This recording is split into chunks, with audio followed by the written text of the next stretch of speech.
একটু যদি হেল্প করেন আপনারা। সারা রাত্রির কান্নাকাটি করে, বলে ঠাকুমা আমি কি মরে যাব, আমার কি বাঁচা। ফোন করেছিলেন আপনি? হ্যাঁ দাদা, আমি ফোন করেছিলাম। হয়েছে কি? এই যে আমার দাদার মেয়েটা ম্যাগি বানাতে গিয়ে পুড়ে গেছে। আচ্ছা, এই যে আসেন আসেন, এই যে ঘরেতে, এই যে এই ঘরে, এই যে দাদার মেয়েটা। আচ্ছা, বন্ধুরা দেখতেই পাচ্ছেন, বয়স কত? এই বয়স এই 9 বছর, সবে পড়েছে 8 বছর।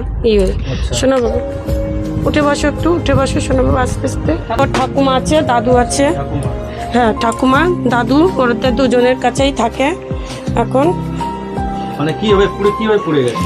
গ্যাসটা অন করে রেখে দোকানে গেছে, দোকান থেকে ম্যাগি নিয়ে আসিয়া সব গুছাই গাছাইয়া তারপরে কড়াই গুনানে দিয়া লাইটার মারছে, লাইটার মারার সাথে কড়াই পড়ে গেছে আর মহি আগুন ধরে গেছে।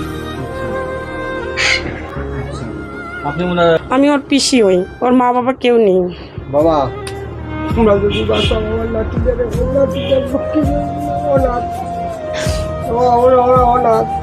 আমার নাতিদের তোমরা যদি সহযোগিতা করো, হেলে যদি বাঁচে, গাইলে বাঁচবে না।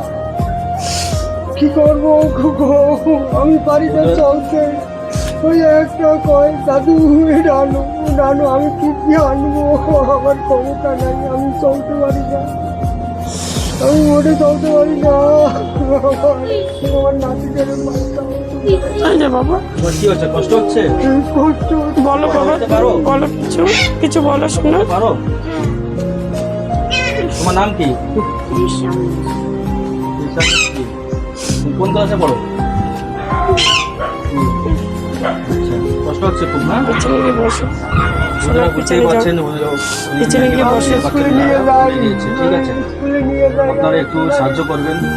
আমি স্কুলে নিয়ে যাই, আমি রাত্রির মেয়ে খাবার 4টার সময় করে দিই, আবার নিয়ে যাই। এখন আমি আর পারছি না, আমার মায়া লাগে, আমি কষ্টটাই। আমি আবার আগে যদি মরিয়ে যাইতে পারতাম ভালো যাইতাম। বন্ধুরা দেখতেই পাচ্ছেন, যদি আপনি একটু হেল্প করতে পারেন, একটু একটু যদি হেল্প করেন আপনারা, হেল্প হয়ে যাবে। দেখতেই পাচ্ছেন ছোট বাচ্চা মেয়ে, মা বাবা কেউ নেই। মা বাবা কি হয়েছে? মা বাবা ছোটবেলায় রেখে চলে গেছে, দুজনেরই কেউ নেই, মা বাবা কেউ নেই।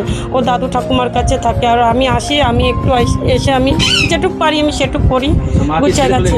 হ্যাঁ, মাও চলে গেছে, বাবাও চলে গেছে, কেউ নেই, মা বাবা কেউ নেই। 2 ঠাকুমা দাদুর কাছেই থাকে মেয়ে। এই যে ঠাকুমা অসহায়, সারা রাত ঘুমাতে পারে না, কষ্ট পায় খুব মেয়েটা, খুবই কষ্ট, এত কষ্ট সত্যি মানে বলার মতন না। সারা রাত ঘুমায় না, শুধু বলে আমি কি করব ঠাকুমা, আমি কি করব, আমি কি ভালো হব ঠাকুমা, কি করে ভালো হব আমি, আমাকে কেউ কি ভালো করে দেবে, শুধু এরকম বলতে থাকে। খুবই কষ্ট লাগে, এত কষ্ট। চোখে মানে একটা চোখে কি দেখতে পাচ্ছেন না? বলে চোখ একটা তো পুরো ছোট হয়ে গেছে, আরেকটা অল্প আছে, মানে চোখ মানে একদমই বুঝে গেছে, চোখ দুটোই বলতে গেলে একটু মানে খোলা আছে চোখ দুটো। এখন চোখ, তারপরে ঘাড়, গলা, হাতও অপারেশন করতে হবে ওর। ডাক্তার বলেছে এখনও 7 থেকে 8টা মানে সার্জারি করতে হবে, তার জন্য বলেছে 15 থেকে 20 লাখ টাকা লাগবে। বুঝতেই পারছেন না বাড়ির অবস্থা, এত টাকা কোথায় পাবে? আপনারা একটু সাহায্য করেন, ভিডিওটা একটু বেশি করে। তোমাদের কাছে শুধু হাত জোর করছি, একটু সাহায্যের জন্য, যদি তোমরা সবাই পারো তো একটু হাতটা বাড়িয়ে দাও ওই বাচ্চাটার জন্যে, বাচ্চাটা যেন সুস্থ হয়ে যায়। তোমাদের কাছে একটু কি চাই, খুবই কষ্ট বাচ্চাটা। বালিশটা দাও একটু, দেখিও হেলান দিয়ে বসো।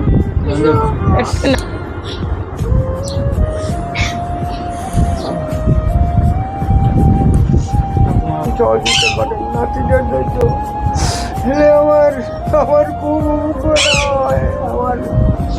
আমি বলতে পারছি না, কি যে বলবো, আমি কিচ্ছু বলতে পারছি না, আমি চলতে পারছি না। নাতিটা অসহায়, হাঁটতে পারে না, ইনার সুগার, সব কিছু মানে সমস্যা একদম। আমি হাঁটতে পারি না, আমি চলতে পারি না। ঠিক আছে। আপনাদের কি স্ক্যানার ফ্যানার সব আছে? হ্যাঁ হ্যাঁ স্ক্যানারের কি মানে জায়গার নাম কি আছে? অপূর্ব মিস্ত্রি। আচ্ছা ঠিক আছে, আপনাদের স্ক্যানারটা আমাদের যে আছে কমেন্টে দিয়ে দেবো। আচ্ছা ঠিক আছে বন্ধুরা, বুঝতেই পারছেন একটা ছোট্ট মেয়ে গ্যাস হয়তো পুড়ে গিয়েছে, কিন্তু আপনারা একটু সাহায্য করবেন, ভিডিও একটু বেশি বেশি করে শেয়ার করে দেবেন, যাতে ওনারা অনেক টাকা খরচা, তো ওরা কোথায় পাবে। আমার তো সাধ্য অনুযায়ী আমি এটা দিলাম, এটা রাখুন, ঠিক আছে, এটা সাধ্য অনুযায়ী দিলাম, আমি আবার আসবো। ঠিক আছে, ভিডিওটা তোমরা একটু সবাই দেখো, সবাই একটু হেল্প করো। হেল্প না করলে বাচ্চাটাকে সত্যি বাঁচাতে পারবো না। সত্যি খুবই অসহায় বাচ্চা এখন, মানে এতটাই অসহায় মানে বলার মতন না। মানে এই বুড়ো বুড়ি পারছে না করতে, এখন এতটা অসহায়। এতদিন যেভাবে ওকে এদিক ওদিক করে চালিয়েছে বুড়ো বুড়ি, এখন পুরো অসহায় হয়ে গেছে। এখন ডাক্তার বলছে এত টাকা লাগবে, কোথা থেকে পাবে এত টাকা এরা? ঠিক আছে বন্ধুরা, একটু ভিডিওটা একটু বেশি বেশি করে শেয়ার করবেন, যে যতটুকু পারে একটু সাহায্য করবেন।